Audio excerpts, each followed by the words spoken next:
सरसब्ज और खूबसूरत गांव के किनारे, जहां हर सुबह सूरज की नर्म किरणें खेतों को सुनहरी चमक देती थीं, वहां एक गरीब मगर मेहनती औरत रहती थी।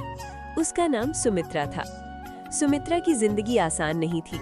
उसके पास न जमीन थी, न ज्यादा जानवर, न कोई बड़ी कमाई। बस एक छोटी सी झोपड़ी और एक बकरी ही उसका सहारा थी। वो हर रोज सुबह सवेरे उठती, अपने सर पर टोकरी रखती और जंगल की तरफ निकल जाती ताकि अपनी बकरी के लिए ताज़ा घास ला सके।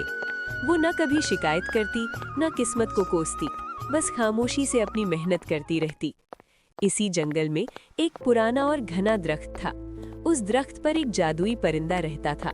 एक ऐसा परिंदा जो इंसानों को देख सकता था, उनके दिलों को समझ सकता था और उनकी नेकी या बुराई को पहचान सकता था। वो परिंदा कई सालों से सुमित्रा को देख रहा था।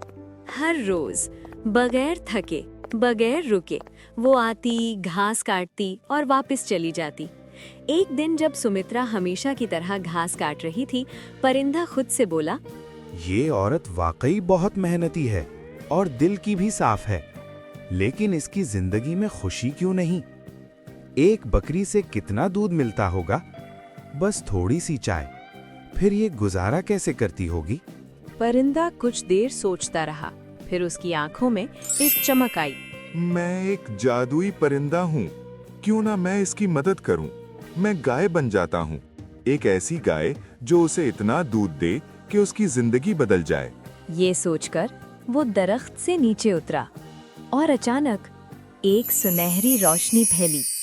हवा में चमकदार जर्रात तैरने लगे और अगले ही लम्हे वो परिंदा एक खूबसूरत चमकती हुई गाय में तब्दील हो चुका था।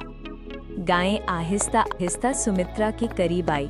ऐ मेहरबान औरत। सुमित्रा चौंक गई। उसने इधर-उधर देखा। ये आवाज कहाँ से है? सुमित्रा के हाथ से घास गिर गई। गाय बोल रही है? गाय ने नर्म आवाज में कहा, डरो मत, मैं एक जादुई गाय हूँ, मैं तुम्हें नुकसान नहीं पहुँचाऊंगी। सुमित्रा अब भी हैरान थी, लेकिन गाय की आवाज में ऐसी नरमी थी कि उसका खौफ कम होने लगा। मैं इस जंगल में अकेली रहती हूँ, मेरा कोई नहीं है, क्या तुम मुझे अपने घर ले जाओगी? सुमित्रा ने हिचकिचाते हुए पूछा। लेकिन तुम मेरे घर क्यों जाना चाहते हो? गाय ने मुस्कुराकर कहा, क्योंकि तुम अच्छी हो और मैं तुम्हारी मदद करना चाहती हूँ। अगर तुम मुझे रोज थोड़ी सी घास खिला दो तो मैं तुम्हें इतना दूध दूंगी कि तुम उसे बेचकर आराम से जिंदगी गुजार सको। सुमित्रा की आंखों में उम्मीद की चमक आ गई।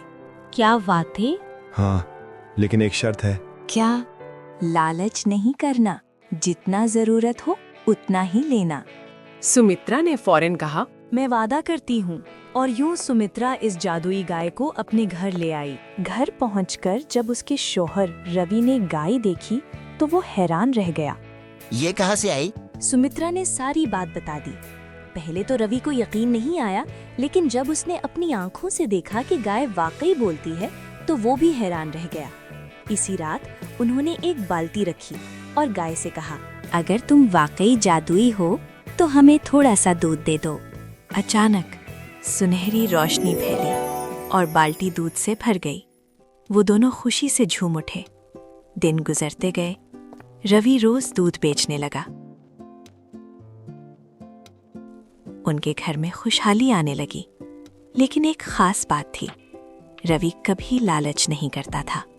वो हमेशा कहता, हमें इतना ही काफी है जितना हमारी जरूरत है। लेकिन हर कहानी में एक विलन होता है, और यहाँ वो था जगराज। वो रवि का पड़ोसी था और बहुत लालची था। जब उसने देखा कि रवि अचानक अमीर हो रहा है तो उसके दिल में हसद भर गया। जरूर कोई राज है। एक दिन वो चुपके से रवि के घर गया और उसने सब कुछ देख लिया। उसकी आंखों में लालच चमकने लगा। अगर ये गाय मेरी हो जाए तो मैं सबसे अमीर बन जाऊंगा। जगराज ने एक खौफनाक मंसूबा बनाया। वो जंगल में छिप गया और मौका मिलते ही गाय को मार दिया।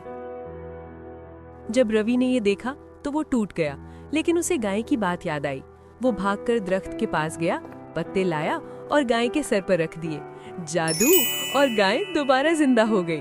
आखिर में रवि ने गाय से कहा, अब तुम किसी और की मदद करो। गाय मुस्कुराई और चली गई। इस कहानी का इखलाकी पैगाम: नेकी कभी जाया नहीं जाती, लालच हमेशा नुकसान देता है और सच्ची नीयत वाले को हमेशा मदद मिलती है।